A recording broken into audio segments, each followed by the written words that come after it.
Perkenalkan, saya Herawati SE, mahasiswa PPG dalam jabatan tahun 2023, Angkatan 2 Universitas Negeri Jakarta. Nomor induk mahasiswa 20172300003. Saya mengajar di SMK Bani Zen, Kota Serang, Provinsi Banten.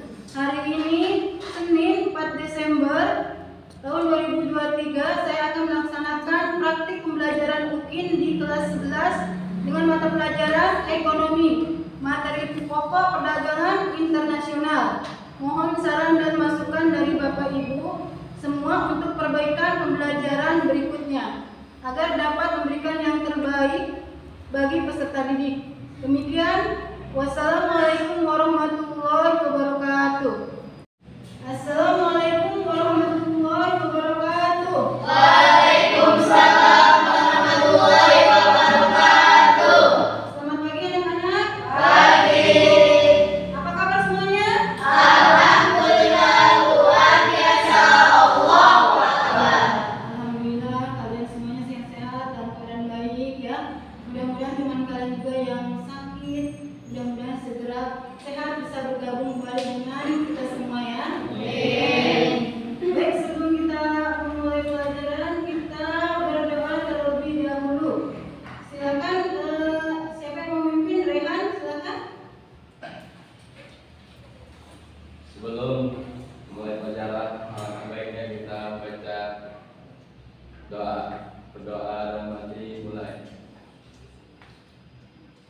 Berdoa selesai. Selanjutnya, sebelum ini Ibu absen dulu ya.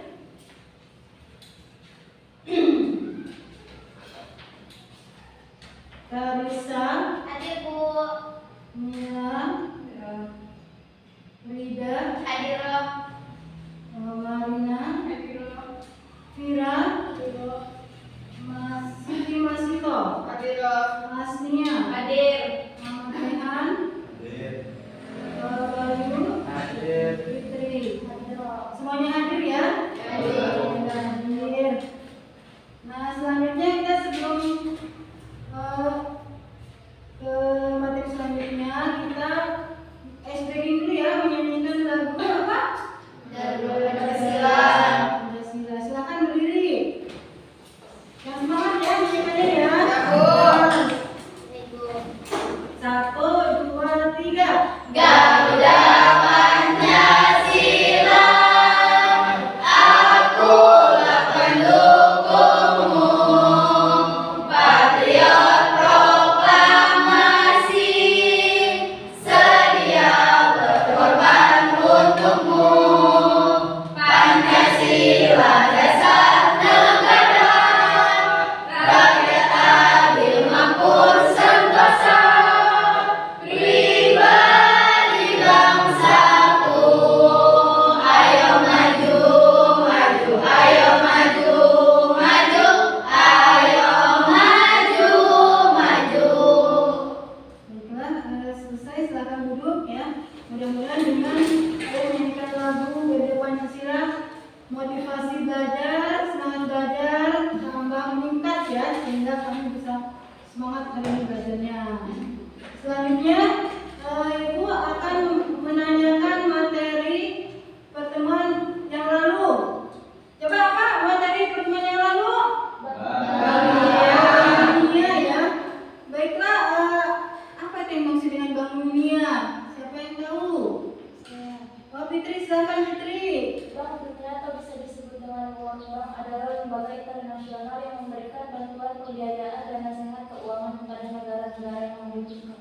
Jadi Bank Dunia itu adalah bank yang bisa memberikan bantuan bagi negara-negara yang membutuhkan ya. Apakah Indonesia juga membutuhkan? Yang mungkin membutuhkan juga ya. Baiklah, selanjutnya Ibu akan menanyakan PPT ya, menanyakan ini materi pembelajaran. Nah, ini yang kita pelajari sekarang adalah perdagangan internasional ya.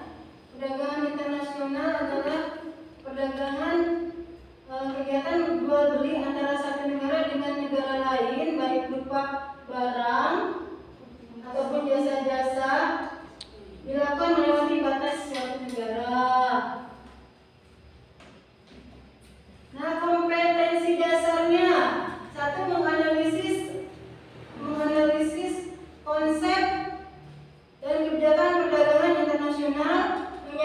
menyediakan hasil analisis dampak kebijakan internasional.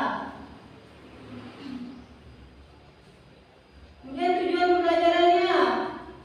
Selanjutnya kegiatan pembelajaran melalui pendekatan saintifik dengan menggunakan model pembelajaran problem based learning. Peserta didik dapat menganalisis konsep dan kebijakan perdagangan internasional dan menyajikan hasil analisis dampak kebijakan perdagangan internasional dengan penuh tanggung jawab, bekerja keras dan bekerja sama, ya. Nah, itu tujuan pembelajarannya, ya. Jadi kalian diharapkan kamu bisa menjelaskan analisis mengenai perdagangan Indonesia baik di luar maupun di dalam negeri. Selanjutnya, manfaat perdagangan internasional adalah memperoleh sejumlah barang yang dibutuhkan, mendapatkan harga yang lebih murah daripada barang tersebut diproduksi sendiri, melaksanakan kegiatan ekspor impor, menambah devisa negara dan hasil ekspor, melakukan ambil alih teknologi dari negara lain, mempercepat pertumbuhan dan pembangunan ekonomi, meningkatkan pendapatan nasional bruto. Pertumbuhan, mempercepat pertumbuhan dan perkembangan ekonomi, ya, meningkatkan pendapatan nasional bruto. Ya. Selanjutnya,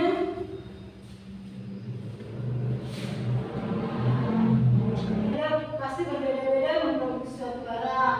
Kalau di kondisi ekonomis yang berbeda, tidak semua negara dapat memproduksi sendiri suatu barang. Adanya motif keuntungan dalam perdagangan sehingga bisa menghasilkan devisa. Adanya persaingan antar pengusaha dan antar bangsa, ya. Katanya perdagangan internasional ada persaingan antara pengusaha dan bangsa sehingga menambah kemajuan dalam perdagangan. Selanjutnya, faktor-faktor penghambat perdagangan internasional. Adanya perbedaan antar mata uang antar negara. Nah, ini karena beda mata uang kita, ada resikonya di situ, ya, dan kesulitannya, ya. Kemudian kualitas pembayaran rendah. Dikhawatirkan kualitas pembayaran yang rendah dari negara mitra kita, ya. Kemudian pembayaran antar negara sulit dan risikonya besar, ya. Tadi sudah disebutkan saat itu. Kemudian adanya kebijakan impor dari suatu negara. Biasanya kebijakan impor suatu negara itu melindungi barang negara tersebut, gitu. Sehingga kadang merugikan negara kita, gitu, ya. Terjadinya perang, adanya perang jadi menghambat adanya perdagangan internasional. Adanya organisasi ekonomi regional, ya, di negara tersebut. Baiklah, selanjutnya kita akan menayangkan sebuah video. Nah, sebelum menayangkan sebuah video, ingin bertanya, coba Ibu ingin bertanya, apa sih perdagangan internasional? Coba Rehan, ya? Coba silakan, Rehan. Kegiatan jual beli antara suatu negara dengan negara lain, baik berupa barang maupun jasa, dilakukan melewati batas suatu negara. Jadi perdagangan internasional itu adalah jual beli antar negara, ya, yang antara yang jual belikan barang dan jasa yang melewati batas suatu negara. Kemudian selanjutnya, apa manfaat dari perdagangan internasional? Saya Bu Maisa. Marina, silakan. Manfaat dari perdagangan nasional yaitu satu, tukar menukar barang dan jasa melewati batas-batas suatu negara. Yang kedua, tingkat kepuasan yang tinggi. Dan yang ketiga, pergerakan sumber daya melewati batas-batas wilayah negara. Jadi itu adalah manfaatnya, ya. Nah, mudah-mudahan banyak manfaatnya dari negara kita sehingga menguntungkan kita semua, ya. Selanjutnya perhatikan, ya, tayangan video tersebut, ya. Kemudian nanti analisis, ya.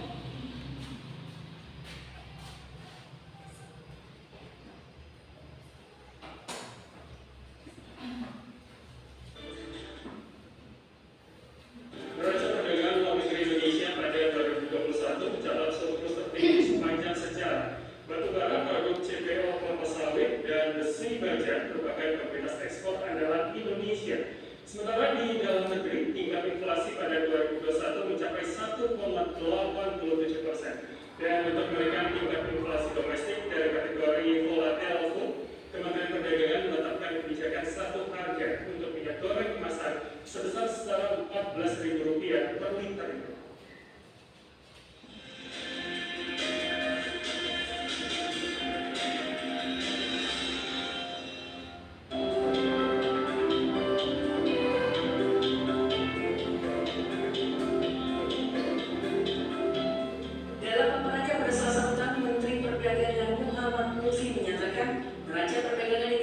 selama periode 2021 mencatatkan surplus sebesar 35,4 miliar dolar. Angka tersebut merupakan rekor surplus tertinggi sepanjang sejarah Indonesia. Sepanjang 2021, nilai ekspor Indonesia mencapai hampir 232 miliar dolar Amerika, sedangkan impor sekitar 196 miliar dolar Amerika. Tiongkok merupakan mitra dagang terbesar Indonesia dengan nilai ekspor dan impor mencapai lebih dari 100 miliar dolar Amerika. Sedangkan Amerika Serikat merupakan mitra dagang terbesar kedua, namun memberi surplus terbesar bagi Indonesia dengan nilai lebih dari 14 miliar dolar. Komoditas pertukaran produk kelapa sawit, besi baja, serta barang elektrik dan elektronik merupakan komoditas ekspor utama Indonesia. Nilai ekspor dan surplus yang tinggi berpengaruh pada kestabilan nilai tukar rupiah dan peningkatan pajak. Yang memperhatikan program itu adalah besi baja kita masuk ke level ketiga, pertumbuhannya 92,8% dari 10,86 miliar menjadi 10,95%, 70,95 miliar dolar dengan 61% ekspornya adalah ke Cina. Jadi artinya Bapak dan Ibu, dengan kita bisa mengekspor ke Cina, di mana Cina terkenal sebagai produsen terkuat untuk barang-barang industri di dunia, artinya kita bisa menggunakan siapa saja. Juga itu ekspor lagi bahwa karena permohonan suku cadangnya kita menjadi lebih toleransi kehubungannya 30,8% dibandingkan tahun 2020 mencapai 8,8 triliun. Pada 2022, Indonesia akan melanjutkan perjanjian dagang dengan negara lain, di antaranya Uni Emirat Arab, Bangladesh, Tunisia, Turki, Iran, maupun Uni Eropa. Sementara itu, sejumlah hal dinilai dapat menjadi hambatan ekspor Indonesia di 2022, di antaranya ancaman krisis energi dan tingginya biaya logistik. Di kuncinya juga adalah mengenai logistik, logistik cost yang ada pada saat ini. Dan memang ada perencanaan dalam proyek dan mendengar ada panjang bagaimana kita ini betul-betul mulai memikirkan mengenai Indonesia itu secara bersama. Misalnya sebagai contoh, kalau dulu kita sekarang analisa kontainer yang masuk dan keluar, dan sekarang ini adalah bagaimana bersamaan kita untuk ekspor nanti kalau bisa kita lakukan secara bersama supaya cost logistiknya itu bisa lebih rendah. Jadi ada hal yang bisa kita berkompetisi dan hal yang mana kita bisa bersama-sama. Di sisi lain, untuk kondisi kenaikan harga minyak goreng saat ini merupakan satu penyebab peningkatan inflasi volatil di Indonesia. Untuk mengatasi hal tersebut, Kementerian Perdagangan menetapkan kebijakan satu harga minyak goreng dengan harga setara Rp14.000 per liter yang mulai diberlakukan pada Rabu 19 Januari.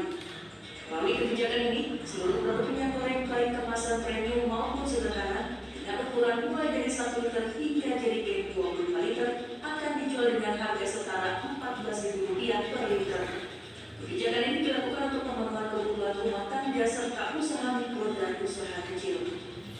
Sebagai awal pelaksanaannya, kebijakan penyediaan minyak goreng dengan satu harga ini akan dilakukan terlebih dahulu melalui retail modern yang menjadi anggota APRINDO, Asosiasi Pedagang Retail Seluruh Indonesia. Kemudian untuk pasar tradisional akan diberikan waktu 1 minggu untuk melakukan penyesuaian. Ulangi, jadi mulai besok pada pukul 00.01 seluruh jaringan retail modern akan menyediakan minyak goreng kepada masyarakat dengan harga Rp14.000 per liter. Saya juga menghimbau kepada masyarakat untuk tidak perlu panik buying atau membeli yang secara berlebihan, karena pemerintah sudah menjamin bahwa pasokan dan stok minyak goreng dengan harga Rp14.000 per liter pasti dapat mencukupi kebutuhan seluruh masyarakat. Pemerintah menyiapkan anggaran senilai Rp7,6 triliun untuk membiayai penyediaan minyak goreng kemasan bagi masyarakat sebesar 250 juta liter per bulan. Sampai saat ini, 34 produsen minyak goreng telah berkomitmen untuk berpartisipasi dalam kebijakan minyak goreng kemasan dengan satu harga bagi masyarakat.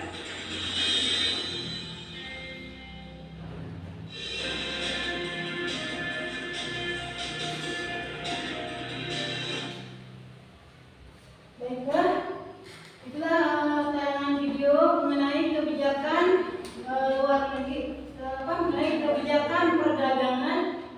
negeri Indonesia, luar negeri maupun domestik ya. Nah sekarang kalian silakan didiskusikan mengenai tayangan video tersebut, kemudian analisis ya nanti hasilnya, kemudian presentasikan di depan ya. Silakan kelompoknya bentuk kelompok, silakan dibentuk kelompoknya. Ada gugatan.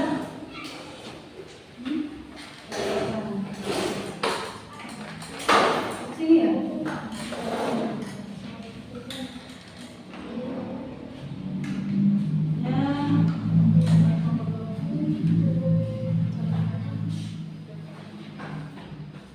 Silakan dianalisis.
Sudah selesai ya?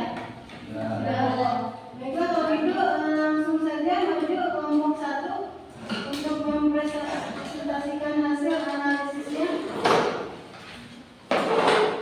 Silakan kelompok 1 membacakan hasil analisis ya. Kemudian kalau ada yang bertanya silakan dijawab. Silakan kelompok 1.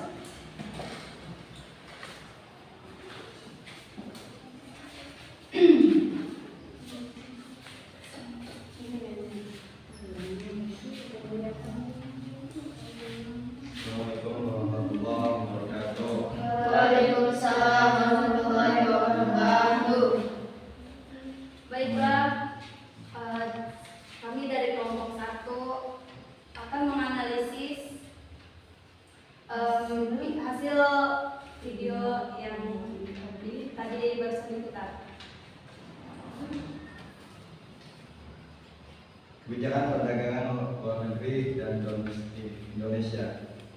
Dalam paparan Selasa petang, Menteri Perdagangan Muhammad Lutfi menyatakan neraca perdagangan luar negeri Indonesia periode 2023 mencatat surplus sebesar 35,4 miliar dolar Amerika.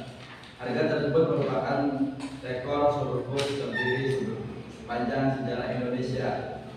Sepanjang 2021 nilai ekspor Indonesia hampir mencapai 232 miliar dolar Amerika. Ekspor sekitar 196 miliar. Tiongkok merupakan mitra dagang Indonesia terbesar, memberikan nilai impor lebih dari 100 miliar dolar. Amerika merupakan mitra dagang terbesar kedua, memberikan nilai surplus lebih dari 14 miliar dolar Amerika. Komoditas batu bara, produk kelapa sawit, besi baja, barang elektronik merupakan komoditas ekspor utama Indonesia. Nilai ekspor dan surplus yang tinggi berpengaruh pada kestabilan nilai tukar rupiah dan peningkatan harga. Jadi dengan hasil analisis kalian, ternyata Indonesia mengalami surplus dalam perdagangan luar negerinya, terutama dengan Cina dan Amerika. Ya, Amerika berarti sangat baik sekali ya. Kita tahun 2022 itu mengalami peningkatan devisa ya. Baiklah, ada yang mau bertanya tidak? Bu, komoditas apa yang mengakibatkan perdagangan Indonesia menjadi surplus? SPP kelompok 2, komoditas batu bara, produk kelapa sawit, besi baja, barang elektronik merupakan komoditas ekspor utama Indonesia. Oh, jadi komoditas besi baja, batu bara, kelapa sawit merupakan komoditas yang mengakibatkan surplus ya perdagangan Indonesia.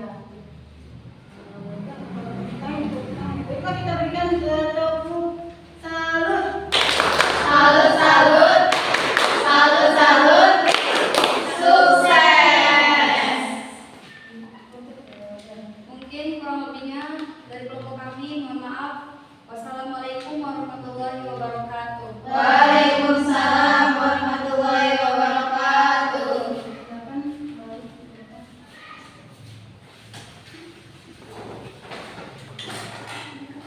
Selanjutnya kelompok berapa? Kelompok 2 ya? Akan memberikan hasil analisisnya ya. Silakan maju.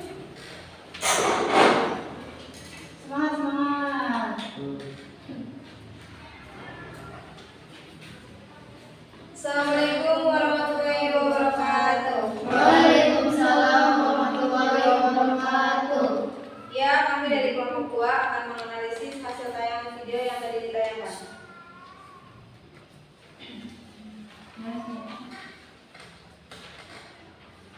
Nilai ekspor besi saja masuk level 3 pertumbuhannya 92,88% dari 10,68 menjadi 20,95%. 61% ekspor ke Cina. Indonesia dapat mengekspor ke Cina, di mana Cina terkenal pengeksporan termurah untuk barang-barang industri. Artinya kita dapat menjual ke siapa saja.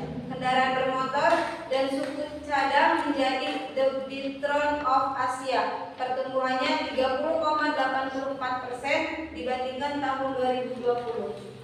Indonesia akan melanjutkan perjanjian dagang diantaranya dengan Uni Emirat Arab, Bangladesh, Tunisia, Turki, Iran, dan Uni Eropa.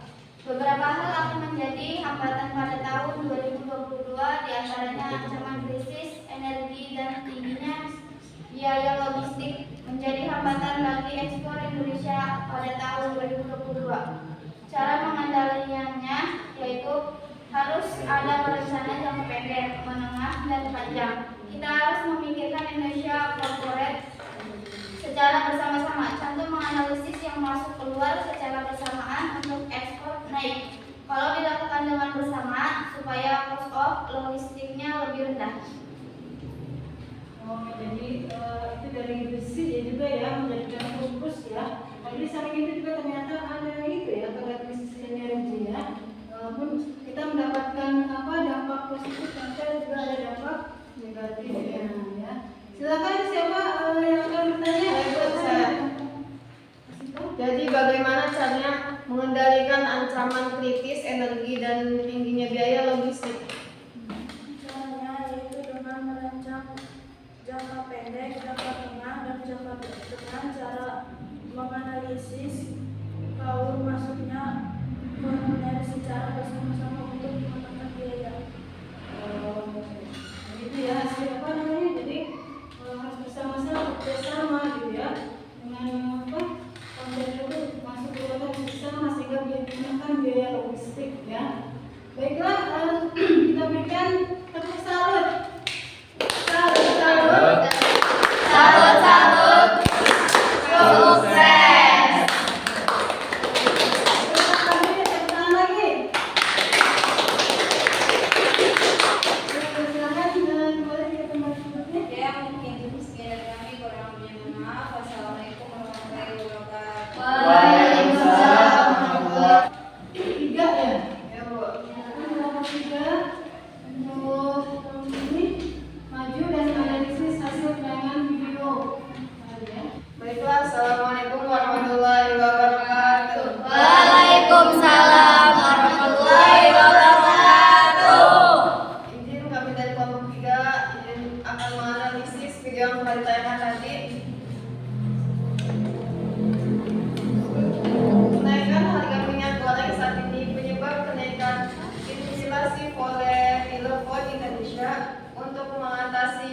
itu, Kementerian Perdagangan menetapkan kebijakan satu harga minyak goreng dengan harga setara 14.000 per liter yang mulai diberlakukan mulai Rabu 19 Januari. Dengan kebijakan ini seluruh kemasan minyak goreng premium maupun sederhana dengan ukuran mulai 1 liter harga dirigen yang ukurannya 25 liter akan dijual setara dengan 14.000 per liter.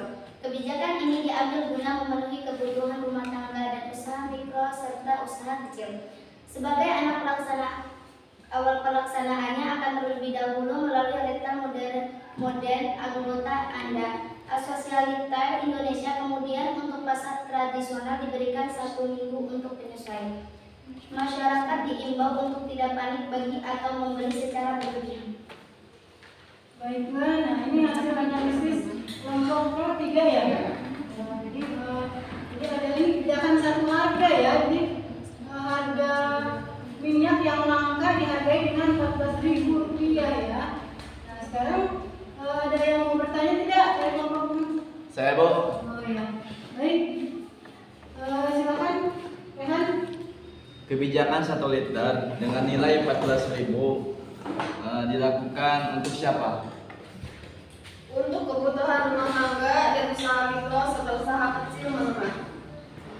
Jadi jawabannya jadi untuk kebutuhan rumah tangga ya dan usaha mikro. Karena rumah tangga itu sangat memerlukan minyak goreng untuk keperluan sehari-hari dan usaha mikro juga biasanya untuk keperluan dagang ya. Dagang misalnya apa? Gorengan ya dan sebagainya. Baiklah, sekarang kita berikan tepuk salut. Salut, salut, salut, salut, sukses. Selamat dulu. Baiklah, cukup sekian dari kami. Assalamualaikum warahmatullahi wabarakatuh. Baiklah, semuanya sudah maju dan menganalisis. Sekarang kita tinggal menyimpulkan ya, menyimpulkan dari tadi ya penayangan video itu atau perdagangan internasional itu bagaimana kesimpulannya? Rida, silakan Rida. Kesimpulan dari perdagangan internasional merupakan suatu yang penting bagi suatu negara tidak bisa berdiri sendiri tanpa negara lain.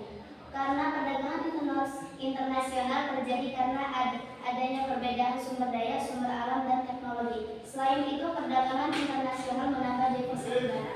Ya, jadi perdagangan internasional itu sangat penting bagi suatu negara. Tidak ada yang berdiri sendiri tidak melakukan perdagangan internasional ya. Karena apa? Setiap negara itu ada perbedaan sumber alam, sumber daya, dan sumber teknologi. Di samping itu juga bisa memberikan apa? Dari kegiatan ekspor bisa memberikan apa? Masukan devisa bagi negara tersebut ya. Nah itu ya, jadi kesimpulannya ya bagus ya. Nah selanjutnya ibu ingin bertanya nih, ini kita sudah selesai diskusi presentasi.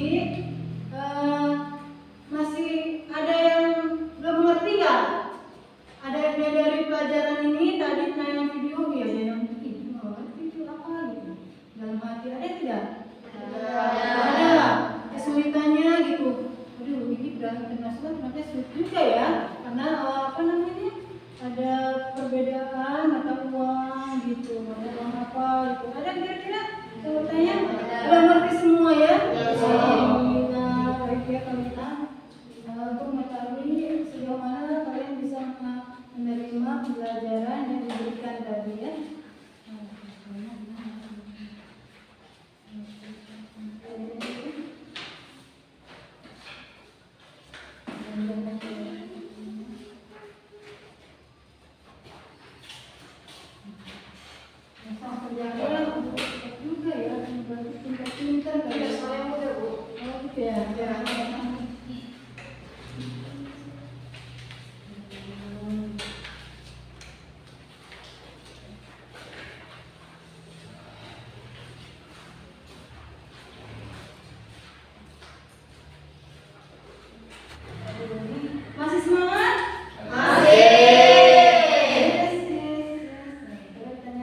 pembayaran luar negeri ya.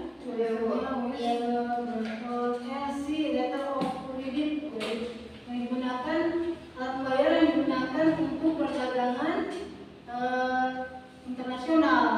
Itu beda, bukan mata uang rupiah, tapi ada alat pembayaran yang khusus, misalnya letter of credit, telegraph, wesel, dan sebagainya. Kalian harus tahu itu ya.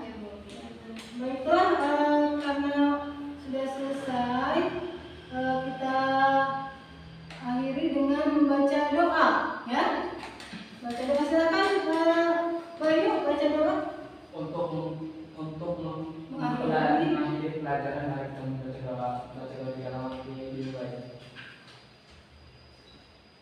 doa selesai. Terima kasih ya. Ya, karena sudah selesai, Ibu mohon maaf bila ada kesalahan ya. Ibu ada kata-kata yang salah. Kemudian Ibu mohon nanti kalian kalau pulang langsung pulang ke rumah ya. Langsung ke rumah aja ya. Baiklah, Ibu akhiri dengan